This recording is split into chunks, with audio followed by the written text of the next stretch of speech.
Hello friends, Heidi here from Rain Country. God is good all the time. Well, for those of you who are new to my channel, this is probably the first time you've ever seen me sitting in this room, though I shoot a lot of videos in this room. It's actually back over here at the counter back here that you can't actually see. But this, just so you know, this room we built back in 1995. It was my dance room where I taught mostly ballet with a few other elements of other types of dance, but mostly ballet and also martial arts in this room. And since I retired from that, this room has been converted into a multi-purpose room. When we have company over or any kind of big meal, this is actually where we do it, at this table back here, which still has my winter decor on it, because at the time I'm shooting this, it is still early July. I actually have a tour where I break down this room a little better that I'll link to down below, but it's a few years old, so a few things have changed, but not much. One of them being the ping pong table back here that you can see we have a bunch of chambers and other products sitting on that Patrick recently just got a bunch of them made up, so they're sitting there. But you know, we do use that ping pong table, but it's actually a nice place to store the products though, so I can just come in and grab them when we're going to ship some off. So anyway, the purpose of this video is about this quilt that you see right here, which is why I'm sitting here, because even though I did a short on this and mentioned it in a this and that video, I know there's going to still be a lot of people that miss that, and people that very likely donated some squares to this very quilt. And so I wanted to do a separate standalone video that was not a short, and I can give more shots of it and explain better the purpose of this. But I also wanted to show where I decided to put it, and that is on the couch here in this room. So it would be the most visible, since this is where we do most of our entertaining when we have company, because it's also our game room. Like I said, we have the pool table, we have a foosball table, a ping pong table, we got a bunch of games, board games stacked back there, and then our dining table here. And so in here is going to be the place that's going to get seen the most.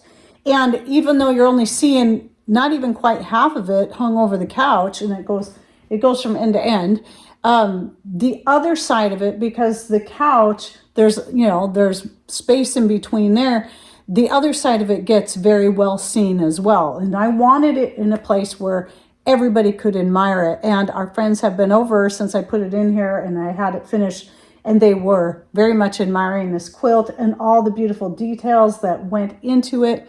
And so I want to talk a little bit about it, and I'm going to show some more photos and video clips that I took of it so you can see more close-ups of the different squares and the thing as a whole. But how this started was back in August of 2022, I just thought, wow, you know what would be really cool, because I know I have a lot of my followers that like to sew and quilt, is if I could get enough squares together to put together a keepsake quilt for Rain Country Homestead. And that would be something that would represent all of my followers, whether they sew or not, whether they donated a square or not. The whole purpose was to represent everybody, and also to be something that, especially now that I have a granddaughter, I will be passing down to her. And I have to say how much I love this quilt. Now, part of the reason it took me so long to get it together was obviously the time it takes for people to put the squares together and then get them shipped off. And some of them came from other countries, like this one, in fact, right here, came from the UK. And there was a lot of time that just went into this one square, because she put a lot of embroidery, hand embroidered details all over the whole entire thing. And so it took a long time to get all the squares together. Then I had that knee injury, and since I use a treadle machine to sew with, I needed to refrain for a while. So by the time I finally had enough squares together to put together this quilt, I just couldn't do much sewing at all, if any, for a while. It took me many months to fully heal from that knee injury. And anyway, it was a matter of remembering. I was like, oh yeah, I got all the squares. But yeah, the lady that made this one, she must have not seen the this and that where I displayed her square, because I was showing the squares as they were coming in my this and that videos. And so she asked me, did you ever get that? And I went, oh yeah, I got it. And then it reminded me, I need to get busy on that quilt because I can do it now. And so anyway, lots of beautiful squares, all hand done, lots of different types of details. I wanted the people to put in whatever I didn't care what colors or style they used, as long as the size was correct and it was quilted in a finished square. But, and I did ask if people wanted to put their names. Some people put their names, and some people put things like, my God is good all the time. Some people put their channel names. A lot of just real personal details that went into this. One lady even hand painted a photo of me on one of the squares. And then another square that is on the other side in blues. This was something, I think it was her grandmother that made it back in the 80s, and she asked if she could donate that. And I thought that was very cool because it was just another way that she could be remembered as well. And so anyway, I'm so pleased with this. So I want to now also explain how I put this together. And I already knew what I wanted to do. Even though other people had some ideas they were throwing out, I already knew what I wanted to do. I knew that I was going to make it like a rag style quilt, but until I started getting squares in, I wasn't sure which way I wanted the rag. If you don't know what I'll explain in a minute what a rag style quilt is. I just wasn't sure which way I was going to do it. But as the squares started coming in, I knew I wanted to do it so that the seams were on the back side, so they wouldn't detract from all these beautiful squares here. And then for a border, I happen to have this really nice, I bought several yards of this. A bolt of it is what I bought, of this heavyweight denim. And I was buying it so when I was still making the patchwork skirts, and people who wanted the denim patchwork skirts, like what Stacy over at Off Grid Doug and Stacy has, I wanted some more denim. I was getting different colors of denim, but then it ended up just being too heavy to add to that particular skirt. So I have all this denim, and I thought that would be the perfect border because it would pull everything together, because there's all through here, there's a nice dark blue, and it would also go with the rustic feel of the back side of the quilt and also be nice and sturdy for the edges. And so that's what I chose to use to do as a border. So the back side being the rag style. And what that means is you have, like, I have quilts. In fact, the quilt I used to have sitting in here that I moved to the living room was total rag style on the top.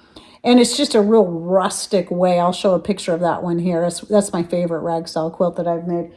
And it's just a real rustic way to do it. So with the squares already being finished, this was the perfect option for me to go with, to make it really simple. But you do have to clip these after you sew them together. It gives it a better look all the way around.